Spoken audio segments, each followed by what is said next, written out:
Hello students, हम सामाजिक परिवर्तन पढ़ रहे हैं और सामाजिक परिवर्तन में आज हम देखेंगे सामाजिक परिवर्तन और सांस्कृतिक परिवर्तन।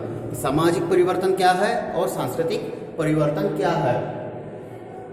अब सामाजिक परिवर्तन इसका जो क्षेत्र है वह अत्यंत व्यापक है, परंतु सांस्कृतिक परिवर्तन इसका जो क्षेत्र है वह सीमित है, संस्कृति तक ही सीमित है। परंतु समाज में कई संस्कृतियाँ, कई सभ्यताएं, सब कुछ कई चीज़ें सम्मिलित होती है। अर्थात हम कह सकते हैं कि सब कुछ समाज में सम्मिलित है। तो समाज में जब परिवर्तन होगा तो संस्कृतियों में भी परिवर्तन होगा।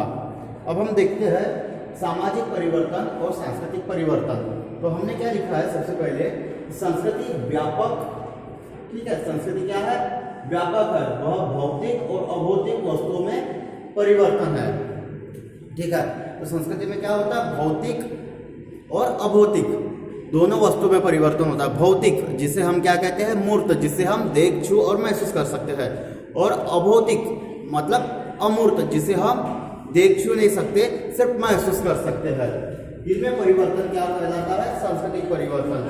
परंतु यदि हम सामाजिक परिवर्तन की बात करें तो सामाजिक परिवर्तन समाज के संपूर्ण ढांचे में परिवर्तन है, समाजों के संबंधों में होने वाला परिवर्तन है।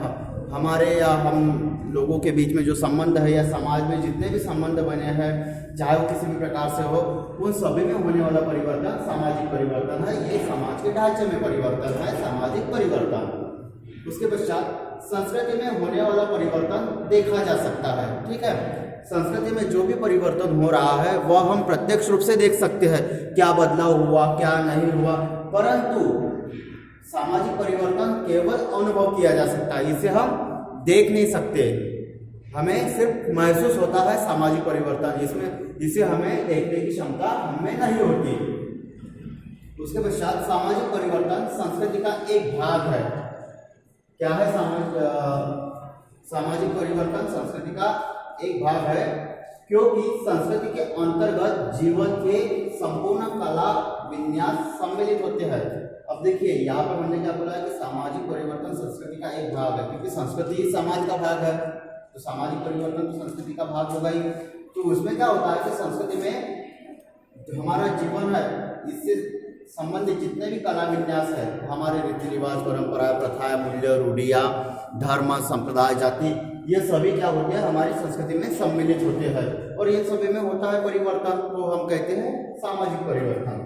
फिर उसके पश्चात सांस्कृतिक परिवर्तनों का जीवन पर न्यून प्रभाव पड़ता है। हमारी जो संस्कृति है उसमें परिवर्तन हुआ तो हमारे जीवन पर कम प्रभाव पड़ेगा। किसी व्यक्ति की संस्कृति या किसी जाति धर्म संप्रदाय की संस्कृति में थोड़ा बहुत परिवर्तन हुआ तो उसी जाति धर्म संप्रदाय के जो लोग हैं या उस जाति धर्म संप्रदाय को मानने वाले जो लोग हैं उनके जीवन में परिवर्तन होगा।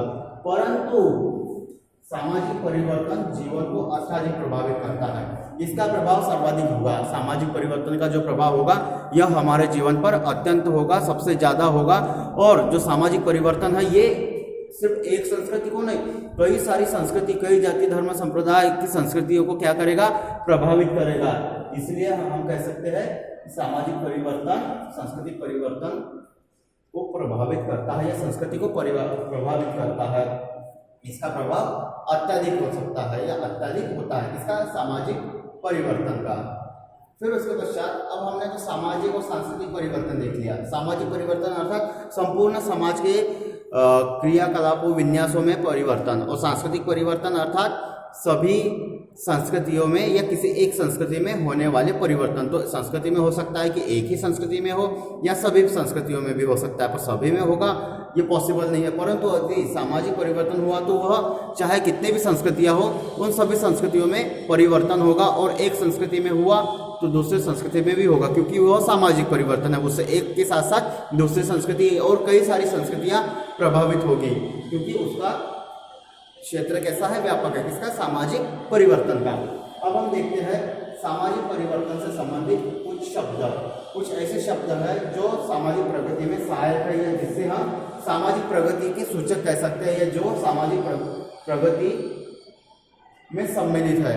उसमें सबसे पहला सामाजिक प्रक्रिया, हमारी जो समाज की प्रक्रिया है, ठीक है, हमारे परंपरा, प्रथाएं, रीति रिवाज, हम जो क्रियाएं करते हैं, ठीक है, हम जैसा जीवन जीते हैं उनमें क्या होता है, धीरे धीरे धीरे धीरे क्या होने लग जाता है, परिवर्तन होता है। तो सामाजिक प्रक्रिया भी सामाजिक परिवर्तन से ही संबंधित है।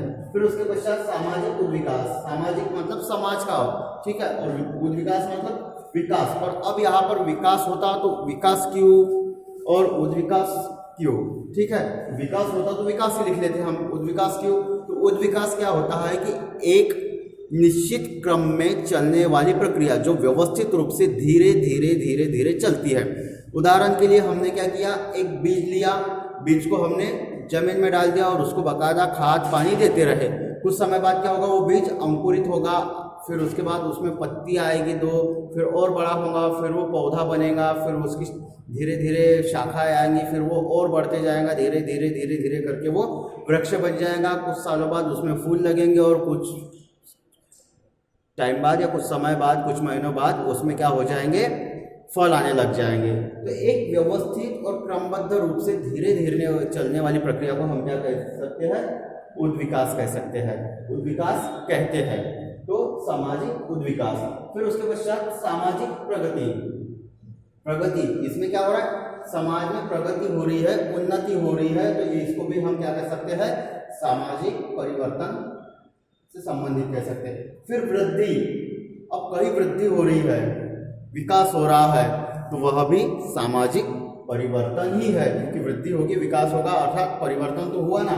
फिर उसके पश्चात क्रांति, क्रांति भी क्या करती है, परिवर्तन की सूचक होती है, परिवर्तन लाती है। क्रांति दो प्रकार से होती है, एक शांत भी होती है और एक आक्रामक भी होती है। जो शांत वाली क्रांति अगर हम देखें तो गांधी जी के आंदोलन, अगर आक्रामक क्रांति देखें तो मार्क्स का जो सिद्धांत है ना वर्ग संघर्ष का, वही उदाहरण ले लेते हैं आक्रामक क्रांति में। या फिर क्या होता है कि किसी राज्य या देश की सरकार के विरुद्ध जनता का विद्रोह, किसी राज्य या सरकार की ऐसी कानून या बात को बदलने के लिए जो समाज या देश के लिए नुकसानदायक हो। फिर उसके बाद सुधार, तो सुधार जो खराबी है, जो खामियां है, जो बुराइयां, उन बुराइयों को दूर करना, ये हो जाता है सुधार, जो सामाजिक परिवर्तन में सहायक होता है। कोई प्रथाएं है, परंपरा है, या कोई कानून है, या कोई संरचना है, वो खराब है, जो अव्यवस्था उत्पन्न कर रहे, तो उसे हमें क्या करेंगे,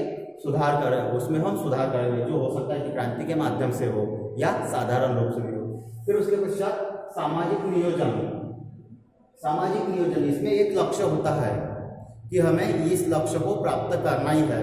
मान लेते हैं कि कोई योजना बन गई और उस योजना का लक्ष्य 2 से 3 वर्षों में प्राप्त करना है, और उस लक्ष्य को प्राप्त करने के लिए क्या होगा, योजनाएं बनेगी, ठीक है, एक निर्धारित तरीके से कार्य होगा, अर्थात नियोजित तरीके से कार्य होगा, बिल्कुल प्लानिंग बना के कार्य होगा। तो ये भी क्या होगा, क्योंकि लक्ष्य प्राप्त कर रहे हैं, तो वो क्या करेगा, सामाजिक परिवर्तन का ही एक सूचक शब्द होगा, क्योंकि हम जो कार्य कर रहे हैं वह विकास का कार्य होगा, किसी प्रकार का परिवर्तन करने वाला कार्य होगा। तो ये था सामाजिक परिवर्तन। आज की कक्षा में हमने सामाजिक और सांस्कृतिक परिवर्तनों को देखा और सामाजिक परिवर्तन से संबंधित शब्द देखे। आगे हम अगली कक्षा में देखेंगे।